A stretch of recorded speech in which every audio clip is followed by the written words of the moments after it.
Good morning, all. Hello. Wake up! The tics and grimaces start pretty soon after you wake up in the morning. Oh, boy. Wow. Are you mentally ill? This show is crazy. Before this is over, I'm gonna need a whole lot of serious therapy. It's just Thursday. It's Thursday. Thursday, oh no, it can't be. I mean, I know it's Thursday, but what time? It's showtime. Good morning, DJ and PK. It's 97.5, the KSL Sports Zone. Well, Real Salt Lake lost again last night, beaten by Dallas. Wild game, 4-3. Dallas had 2 goals in the first 20 minutes. RSL fought back and scored, but Dallas scored again to go up 3-1 at the half. RSL fought back again to tie the game, and then right as stoppage time started, they gave up the game-winning goal to Dallas, and Dallas gets out of there with a wild 4-3 win. Got to give it up to Dallas.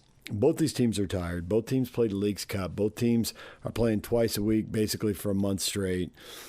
Dallas got a real raw break in the schedule, having to play on Sunday and then come to Elevation on Wednesday.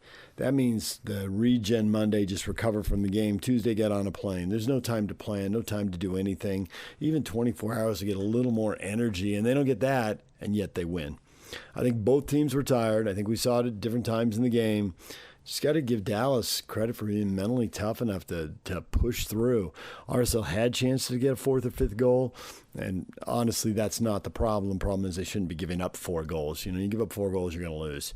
You can't give up 4 goals and then blame it on the attack. Certainly they had chances to get a 4th or 5th goal. Just a crazy game. Here's Pablo Mastroeni after RSL loses again. That's just 2 points in 5 games since 5 MLS games, set the Leagues Cup aside, but it's 2 points in 5 MLS games since the World Cup break, and they have dropped from 3rd to 8th in the standings. Here's Pablo after the game. When you have voices behind you as a midfielder, they see the game, and they can see the whole field, right? And so I think it's really about how you position your pivots to put you in the best position to make plays. And again, there's a psychological aspect to it as well, as when on that last goal, right? Just from a tactical perspective, if anyone runs between the wing back and or inside the wing back, it's always the right center back's job. So we can keep a pivot in there to double up with the wing back that's coming inside. So if Pablo stayed with them, Dre didn't receive him. Now Dre's responsibility is to step out and create a 2v1 with the guy coming inside. But what we can't have is one following and one dropping, because then we open up the gap for a shot. And then the other positions, the other thing tactically is when we do step out, we're always covering the back post. You're almost overplaying with you got to protect the back post. So there's so many little details, and again, this is what lends me to like fatigue, brain, mental fatigue, cognitive fatigue, but also physical. Is we can do that. We can run that in practice, and the guys will get it right, 100% without. But in this particular moment, with the game being the way it was and really emotional, we didn't execute that tactical piece the right way to give us a point. So again, like what I told the guys was, listen, nobody feels bad for us. Nobody feels bad for us. The onus is on us to keep working, to be honest with ourselves, and ways that we have to continue to improve. And I know it's been a lot of games. It's been emotion. We lost goes, and then we lose Zach Booth. And you can make a million excuses. Nobody cares. Nobody cares, right? No, I don't care. We've got to find solutions, and how we do that is together, right? We got to dig deep, and in these moments, I think these moments define teams, because you can go 2 ways here. You can drop tools and start making a million excuses as to, well, we didn't have anyone to come and replace Gozo. Okay. We lost Zach Booth. Okay. Nobody cares, right? So the onus is on us and myself as the head coach of this team to say, listen, man, life doesn't give you what you want, right? And it's giving us this at the moment. So now we've got to come together and quit pointing fingers as to why things aren't going our way. And we got to work and be diligent and be dialed in and learn. And that's why after games, for me, in particular when we lose, it's about lessons. It's not about emotional, we lost 3 points. The thing is, if you don't learn the lesson, you won't get 3 points. right? You gotta, the game says, this is what you didn't do well. And you go, okay, this is what we're going to focus on. Because there was a ton of great stuff tonight, especially in the attacking half. There was some unbelievable actions. And we could have gone ahead with the Pablo Ruiz shot. The goalkeeper made a great play on it. Could have gone up 4-3, but we didn't. We lost. So when you lose, you got to really dig it. You got to dig deep. You got to learn the lessons and say, okay, we can lose another way next time, but we can't lose this way. We can't lose it. We can't have 6 guys defending 2 and they score a goal. Like, that is the last time that happens. Now, if they 4 versus 3, that's a whole different problem. That's a whole different problem to solve. But for us, these problems are so fixable, right? And I go back to the fatigue piece, because watching these plays, there was such a lack of footwork in and around the box. It was a bunch of guys just kind of looking at passes go past them. So again, that's my responsibility to make sure the group is fresh. Just to be clear, that's on me. That's on me. And so we're going to put some fresh legs out for Orlando. We're going to learn these lessons, and we're going to get back to the team that we can be. Well, Real Salt Lake right back at it. I think we'll see a lot of new faces Saturday in Orlando. I really can't even look at anybody and say they'll start again. They may be forced to start somebody again. We'll have to see who's available and how healthy everyone is getting through these next couple days. But they got to rest some guys. They've run these guys into the ground. All right, we're going to take a break. When we come back, college football, Bill Bender from the Sporting News next. Stay with us. DJ and PK, it's 97.5, the KSL Sports Zone, and we are joined now by Bill Bender. You read him in the Sporting News. Bill, good morning. Hey, good morning. How are you? Thanks for having me on. Good. As the 2025 president of the Football Writers Association of America, when you and all your writer buddies get together and start chatting it up, what do you say about Kyle Whittingham going to Michigan? Because I don't know if you're aware, but that's kind of been a topic around here. Yeah, just a little bit, right? Well, right? I think I've covered the Big Ten for quite a while. I live in Central Ohio, been around that Ohio State-Michigan rivalry pretty much my entire life. So his comments were interesting. You know what? I didn't have a problem with him, though. When you talk about hate, there's a difference between real hate and sports hate. And, yeah, I just assumed, and maybe you could enlighten me on this, like, if you had been around BYU and Utah that long, it's a different kind of rivalry, but it's not like the intensity around those games. I could feel that one through the TV when I watch that game. Well, I can feel Michigan, Ohio State through the TV when I watch that game. Yeah. And I've both been to Utah, BYU, and watched it on TV, and I can feel it too. I think the difference is, when you're in separate states, you're not necessarily right on top of each other the way you are when you're separated by, 40 miles of freeway. Here, there's marriages, there's kids going to one school and parents went to another. There's high school friends who go to opposite schools. So it's knitted together, in a different way. I'm not so curious. I figure he'll get into the rivalry. Something will happen. He wasn't born with it. So I thought actually some of the comments I read from fans, which are usually crazy on social media, the one that stood out is like, guys, relax. He just got here. He'll hate him soon enough. We all do. I thought that was nice perspective. Yeah. Well, I mean, here's the thing. When you grow up here, and I could probably tell you most of the coaches' records in that game. That's one thing that he is going to figure out is, Ryan Day, for example, great coach, 2-4 against Michigan. Urban Meyer, 7-0 against Michigan. Woody and Bo they're probably the two. Woody had a good record against Michigan. Schembechler had a winning record against Ohio State. But you're defined by that game in a lot of ways. Now, does that change in the 12-team era? I don't know. I think the overall thing with Whittingham at Michigan, however, isn't even about Ohio State. It's about each one of the last 5 years, Michigan, this time of year, we're talking about something that's not football, whether it was a sign-stealing scandal or a recruiting scandal. Sharon Moore, they do have an adult coaching the team, and I think that is huge. And I think that rubs off. And from what I've seen in the fall highlights, it's going to be what I expect, a more physical, more disciplined, pretty good football team, and we'll see what they can do. Against, in fairness, their schedule's brutal. They do have a very tough schedule in the Big Ten this year. Agree with that. If they get to 10-2, they're a playoff team. They'll have a bunch of quality wins. Can they get to 10-2? That we've talked to other people from Michigan who think that they're going to end up winning 7 or 8. Exactly what you said, because the schedule is so tough. There's one issue, and I don't know that you can answer it, but you're here, so you can try, Bill.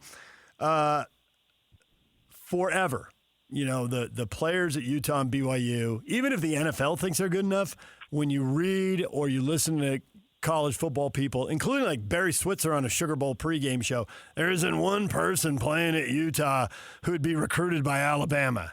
One of the craziest things I've ever heard. Like half that defense played in the NFL. Pretty sure they could have played at Alabama. Michigan comes in and takes about a half dozen transfers, including a guy who led the team in sacks. And John Henry Daly was awesome, and he had the Achilles injury later. His stats would have been even better. And I'm curious, are those guys going to be – they were stars here. Are they going to be stars at Michigan? Or are they going to be solid players at Michigan? Can Utah find stars and recreate that and have their impact, difference makers? How do they do it when it's been about development? You can't just lose guys because you got to start them out somewhere and get them better until they turn into dominant players. So I'm wondering how bad it hurts Utah and how much it really helps Michigan. And if you can answer either one of those things, I'm all ears.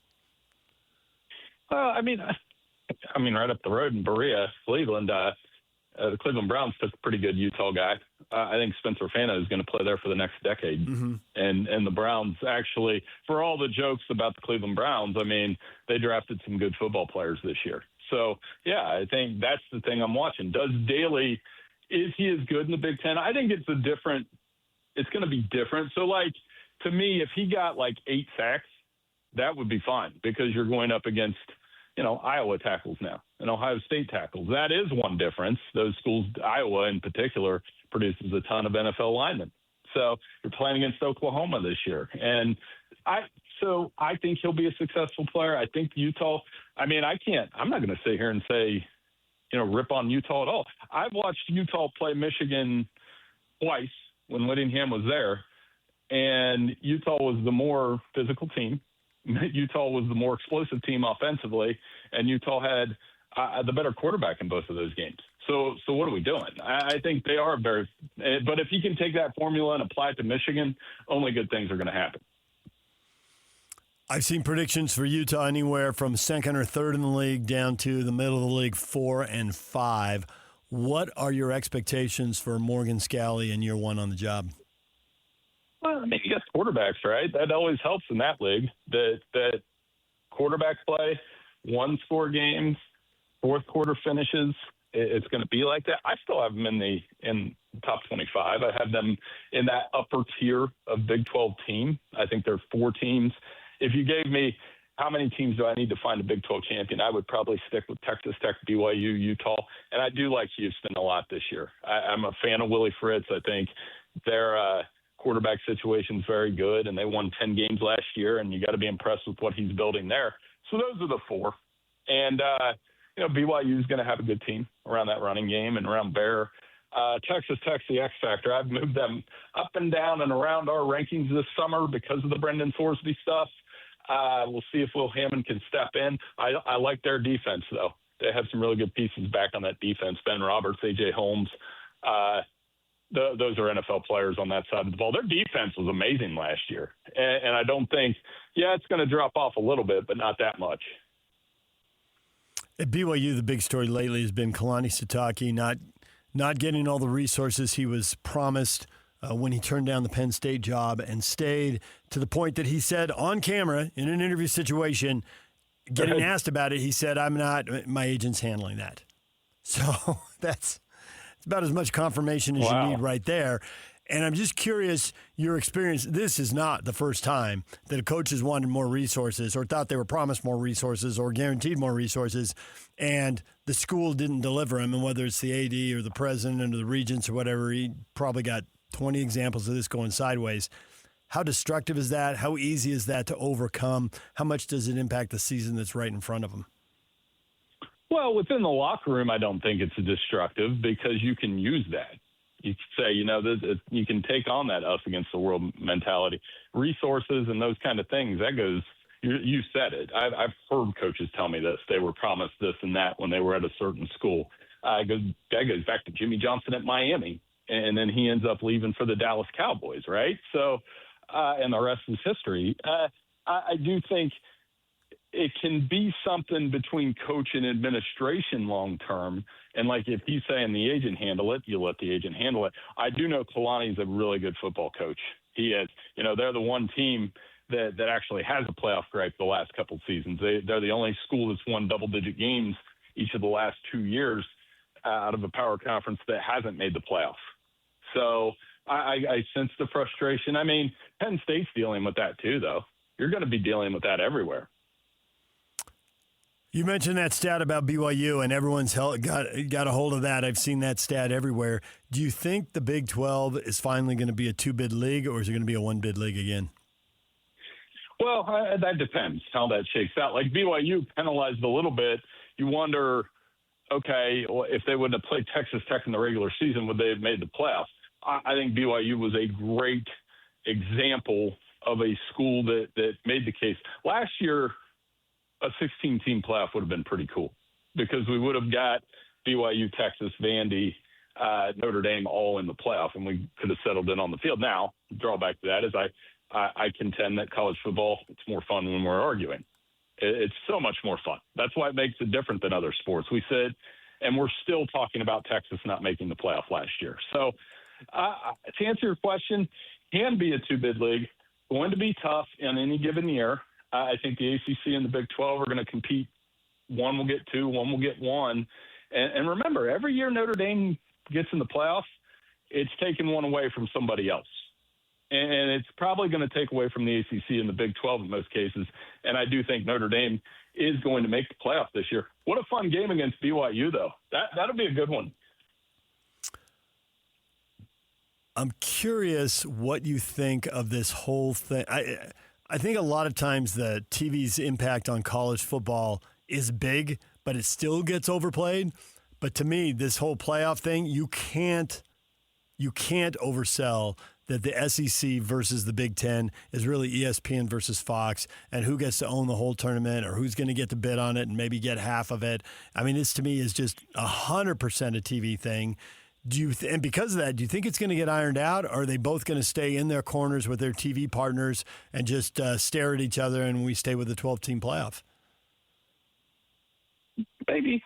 I mean, is expansion, is that what we want? I don't want to watch a 24-team playoff.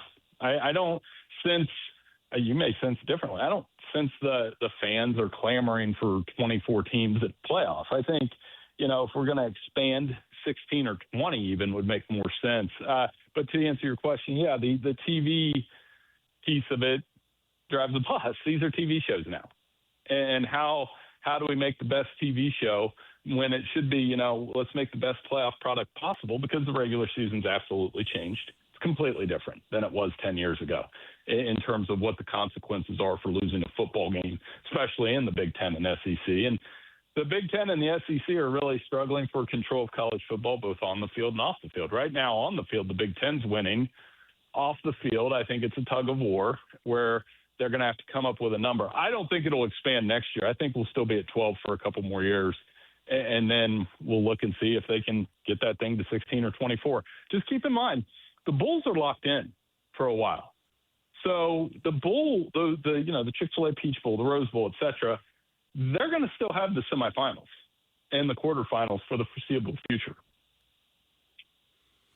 All right, let's get back to this season. Coaches on the hot seat, what jobs might come open? This became a local story, obviously, because Penn State came open and they came after Kalani Sitake. I could make cases for USC. Maybe I can make a case for Oklahoma or Texas. After what happened at Penn State, is everybody just on the hot seat all the time? Yeah, I mean, a hot seat's kind of like a subjective term more than ever. I was there at Penn State and Oregon last year at the game, and it went into double overtime. And you just think, Drew Aller doesn't throw that interception, Penn State scores a touchdown, they win the game. James Franklin's still the coach there.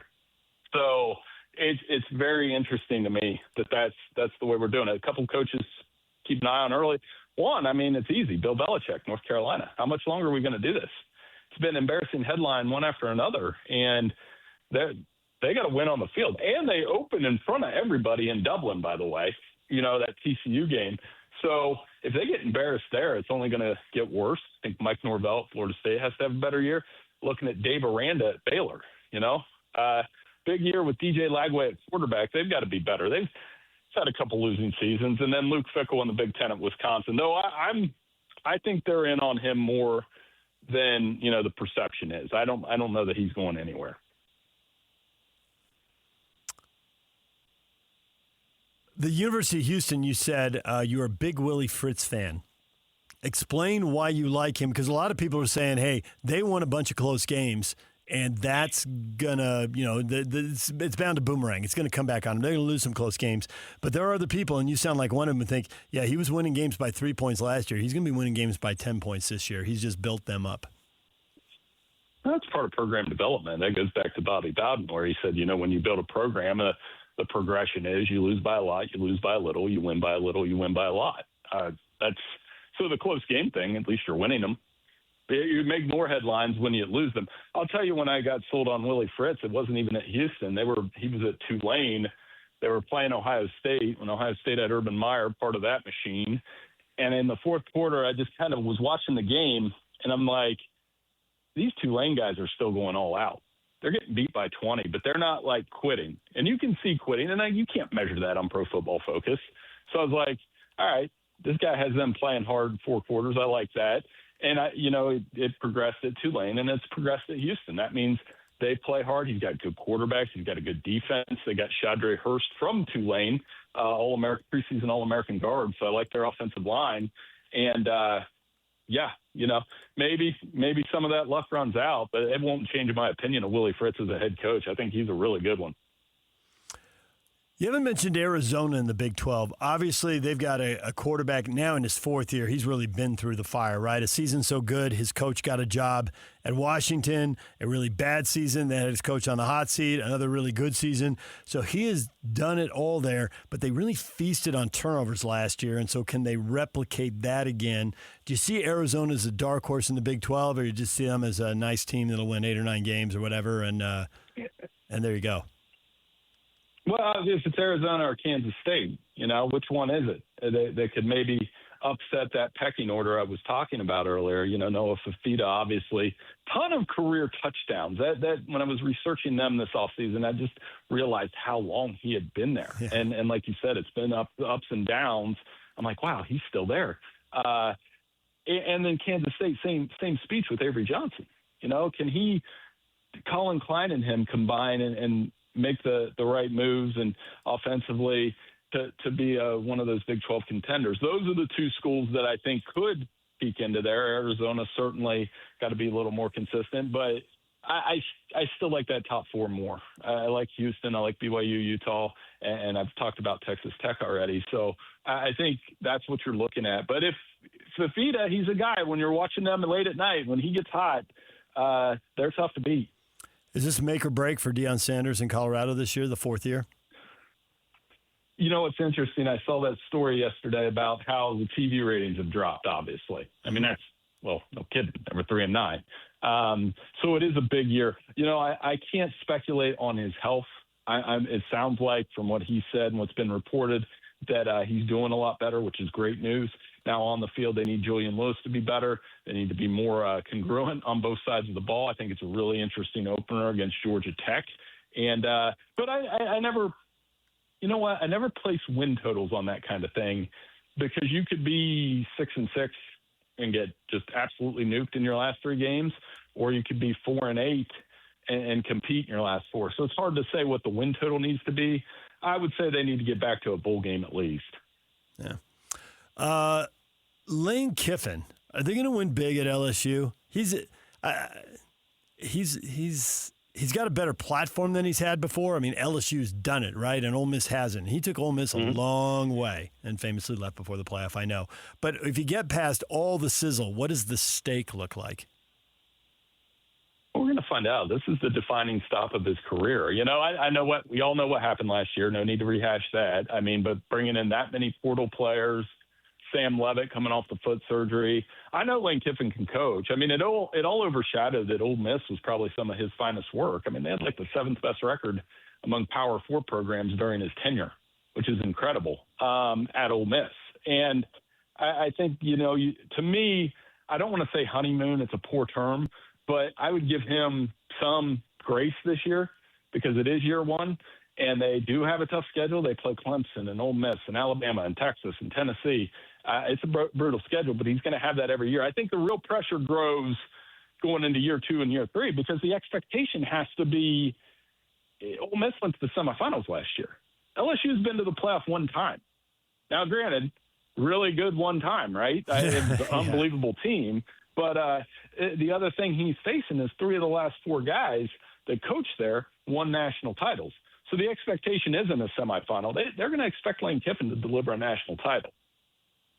Bill, we'll leave it right there. We know you got to run. Appreciate the time. Thanks for talking college football with us. Hey, anytime. Thanks for having me on. Take care. There's Bill Bender. Coming up next, John Talty. Interesting story on how much NIL money these schools really have. It's squishy. You can't provide an exact number. Texas Tech doesn't have as much as most people think, and they still got a lot more than the rest of the Big 12. We'll get to that next. Stay with us. DJ and PK, it's 97.5, KSL Sports Zone. John Talty joins us now. John, good morning. Appreciate you having me on.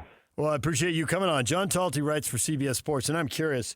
So did you come up with this story idea, or did one of your bosses get a hold of you and say, we want you to write about NIL, who's got how much, and rank them? Because that sounds a little bit like Mission Impossible. I mean, does a little device explode at the end? How does that work?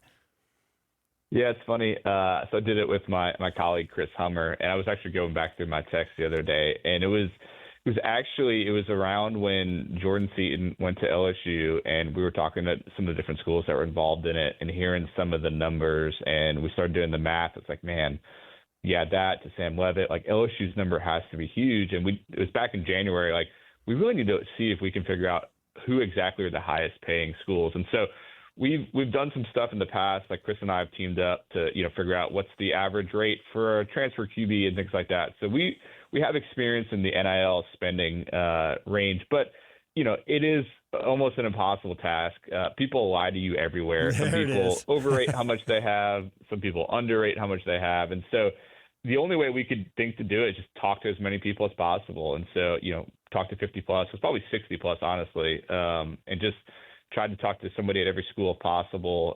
But, talk to people who are agents who represent multiple coaches, people involved in deals, just to try to get as accurate a picture as possible as to, what people are actually spending. At the end, it seemed like when you came up with your top 10, it wasn't that big a surprise. I was more interested in the numbers and in the gaps, but who has the most money? Well, it's the best teams in the Big Ten and the SEC. Thank you, Captain Obvious, right?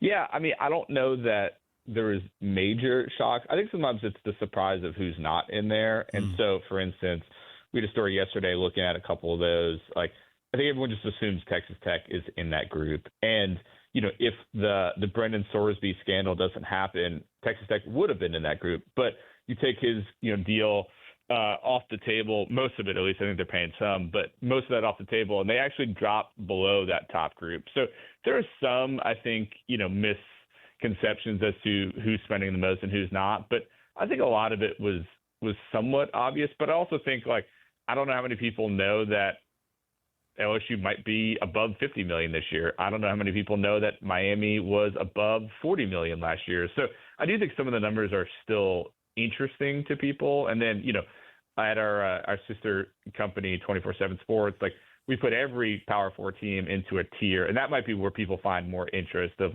wait, there are that many Big 12 teams below 20 million, stuff like that, which I think, none of that's really been reported before. So, obviously, there's a lot of interest in the Big 12 here. So, Texas Tech, what's their neighborhood? And then how far back is it to everybody else? Yeah, they're in the $30 million neighborhood. And, again, if Sorsby was there, they would be high 30s. So, they're low 30s. They're the only one in the $30 million neighborhood for the Big 12. So, that, I think, is kind of interesting. You look at the other Power 4 conferences, ACC, you've got Miami, 40 million plus.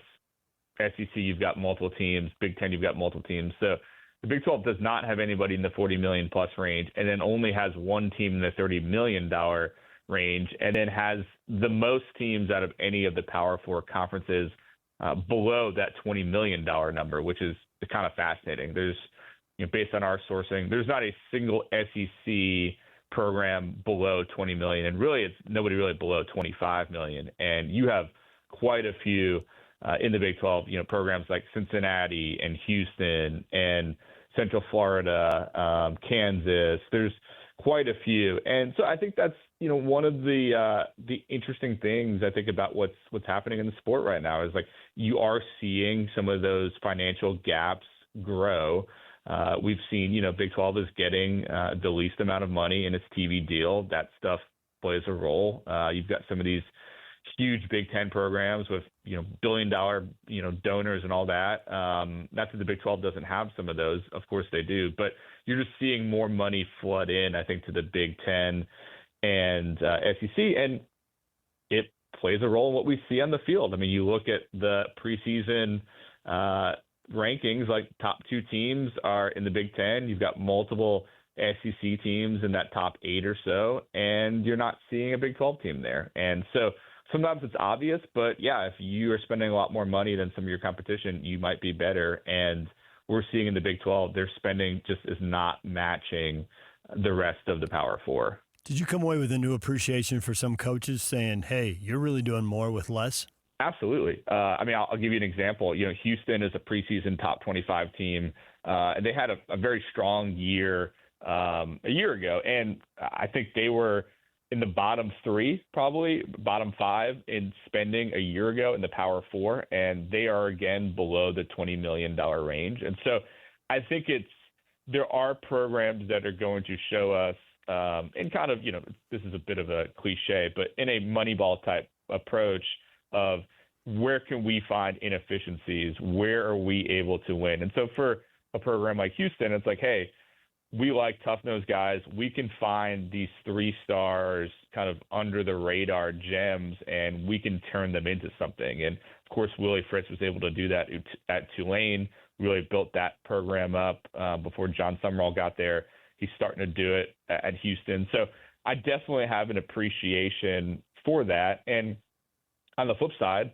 especially now that we know some of these big numbers, like I think those programs need to be held accountable. At the end of the year, if you spent $35-40 million on your roster and you go 7-5, like that's a problem. And so I think we're going to see more of that accountability on return on investment of, wow, this program really exceeded what we think they spent.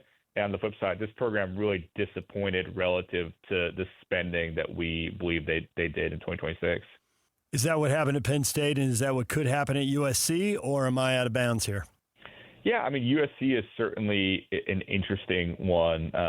They actually started, I think, a trend last year that other programs are now following, where they went really heavy on spending on their freshman class. And it's kind of bucking what we had seen the trend be. Like, if you put a lot of money in your freshman class, those guys might transfer. They might not pay off. Like, we had seen more like, let's invest in proven veteran guys. We saw, a year ago, Indiana obviously have a lot of success with not only the James Madison guys that came with Kurt Signetti, but also some random and transferred in from Cal. So USC bucked that trend. We're seeing others like Notre Dame and Texas A&M now do it for this recruiting class, but we'll see if it pays off. When you invest a lot of money in young guys, it could be great, or those guys might not, come along as fast as you hoped, and then you've got a lot of money invested in guys who aren't playing on the field. So personally, I am a Lincoln Riley doubter. I have been for a while. They're the team that I think is maybe one of the more overrated teams, not only in the Big Ten, but also nationally. And some of that is just my skepticism as to whether their plan is going to pay off. But certainly they are, if they're not at 40 million, they're just a smidge below. And, to this point, the results have not really, backed up what their spending has been. John Talty, national college football writer for CBS Sports and 24/7 Sports, joining us. Kyle Whittingham, you mentioned Fritz, has been great at developing 3-star guys. That was the Kyle Whittingham recipe at Utah.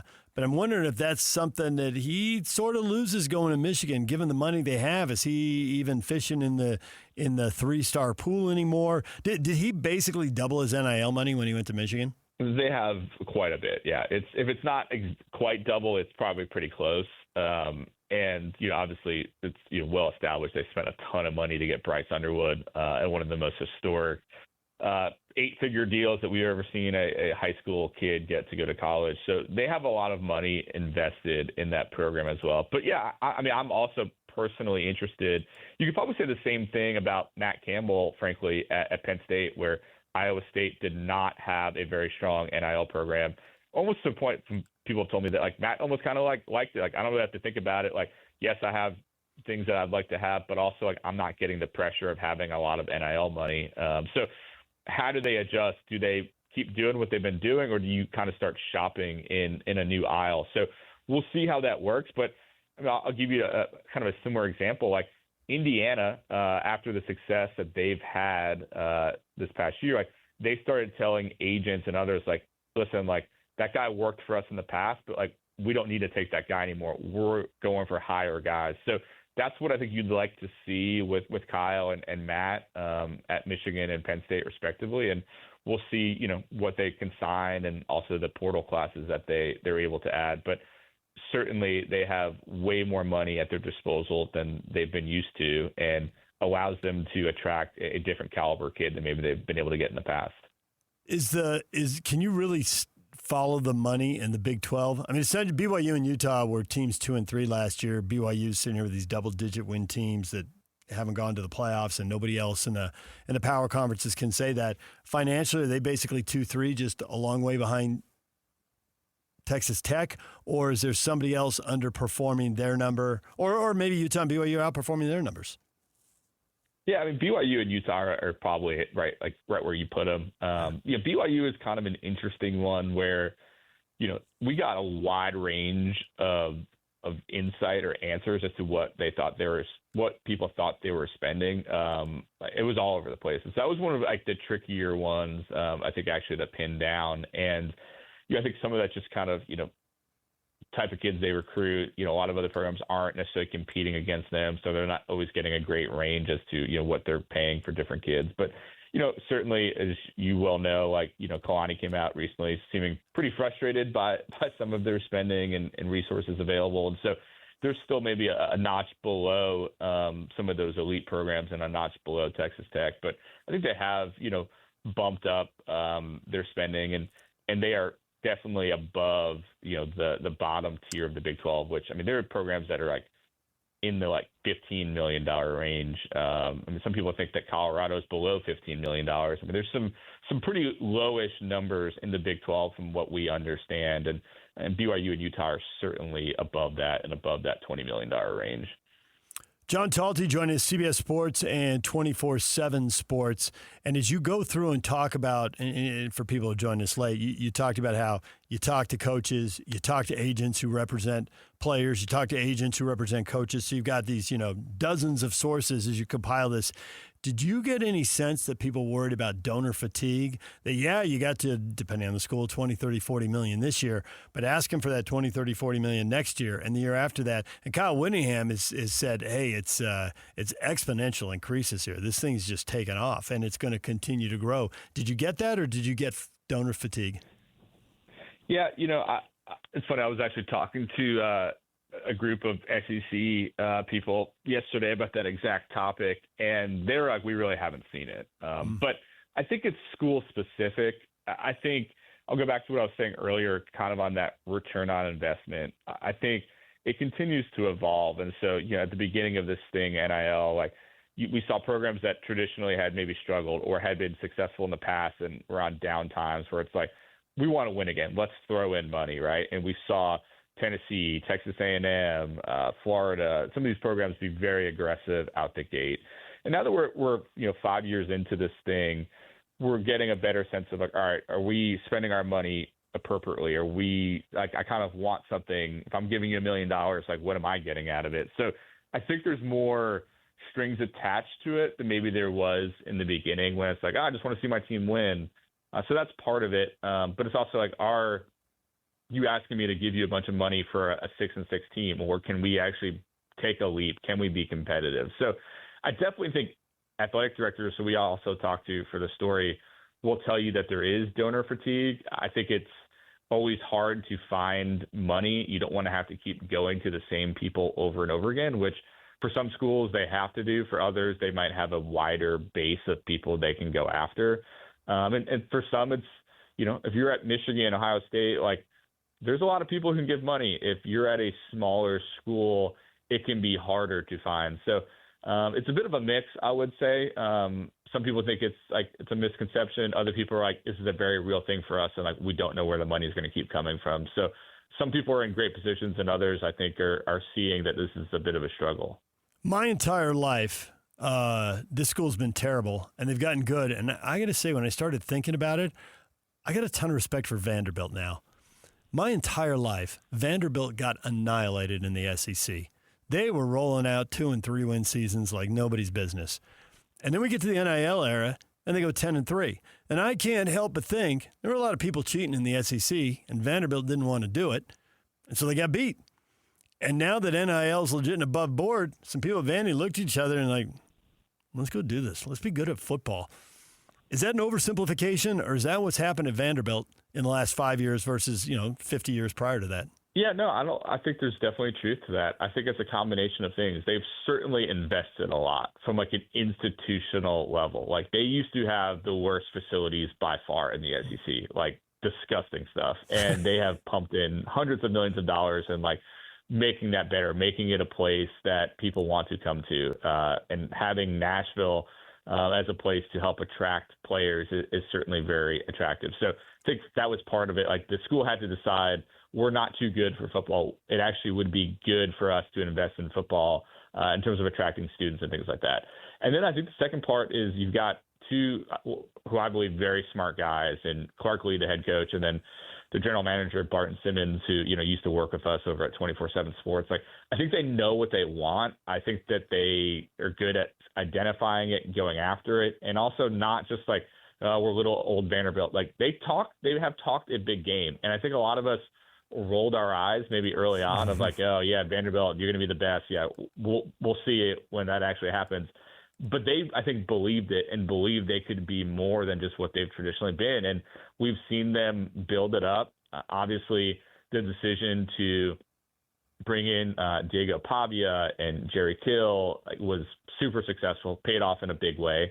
And then you kind of roll with that momentum, being able to flip a kid like Jared Curtis, who was a 5-star recruit away from Georgia, to sign with Vanderbilt. Like, they're starting to recruit at a higher level without losing who they are. And so we'll see what the long-term sustainability is of their approach and whether they can keep it up. But they've been an amazing story. And I think there's, the people involved deserve a lot of credit for not just accepting their place in the basement of the SEC and deciding we can be more if we try. Last thing before we let you go, John. How come Notre Dame doesn't have $100 million? I always thought NIL. You got Catholics who love football all over the United States. Notre Dame packs them in wherever they go. They came down to Vegas to play BYU. There were a gazillion Notre Dame fans. They went to San Diego once to see a Navy game. I mean, it's packed that place. They go to Ireland. They pack that place. How come they're not sitting on $100 million? It's going up. I'll tell you that. Their number's going up. And they are one of the most aggressive programs in the country right now, recruiting the high school class of 2027. We talked to some GMs that are recruiting against them, and it's like they have an insane amount of money. So I do think the money is certainly going up. I think in the past, I would say it was a combination of they had like multiple collectives to start. It felt like they weren't really on the same page. I think the university was a little slow to adopt to it. So they kind of got off to a slow start. And then there's always going to be, and Vanderbilt kind of fits in this bucket as well. We have really high academic standards. That's the priority. We're not just going to take any kid just because he's good. And I think that's eased up a bit, but that was always kind of, I think, one of the challenges that maybe held them back from being just one of the absolute top spenders. But they have certainly, elevated. We have them as one of the top 12 spending programs in the country now. And if they keep up what they're doing in 2027, the class of 2027 moving forward, they will easily be one of the top spending programs in the country. There you go. Well, that's really interesting stuff, and it was a ton of work, and you had to sort through all the line and half-truths and all that stuff. There was a guy who used to work for the Utah Jazz, Walt Perrin, and he was their scout, and he didn't talk during the year he was scouting, but they always had him be the face of the organization during the workouts leading up to the draft, and he would get asked specific questions, so he'd always chuckle and give you a sideways look. He goes, Liars Club is in session. I think you were dealing with the Liars Club. I think Walt's doing the NBA thing, you're doing the college football thing, but I think you have to speak the same language. Absolutely. Yeah. Walt, now at the New York Knicks. I'm a Knicks fan. He's doing a okay. great You know job. all about him then. Yeah. Absolutely. Yeah. All right. Well, John, we appreciate the time. We appreciate you taking the dive and trying to figure out all the numbers. And even if you can't get them exactly, just kind of ballparking them a little bit is still helpful. We appreciate it. Thanks a lot. Absolutely. Thanks so much for having me on. All right, there's John Talty tap dancing around exactly how much money Utah and BYU have because he wants you to pay to go behind the paywall and find the story. Plus, I don't think they know exactly. I think it's pretty safe to say low 30s for Texas Tech. Utah and BYU, maybe they get to 20 or low 20s. I think there are people at BYU who would argue with that. I think that's part of what's going on there. But also, he didn't call BYU out as a $15 million school the way he did Cincinnati and Houston and UCF and Kansas. So still a lot of gray, but he clears away a little bit of it there. All right, we're going to take a break. When we come back, what is trending? The headlines are next.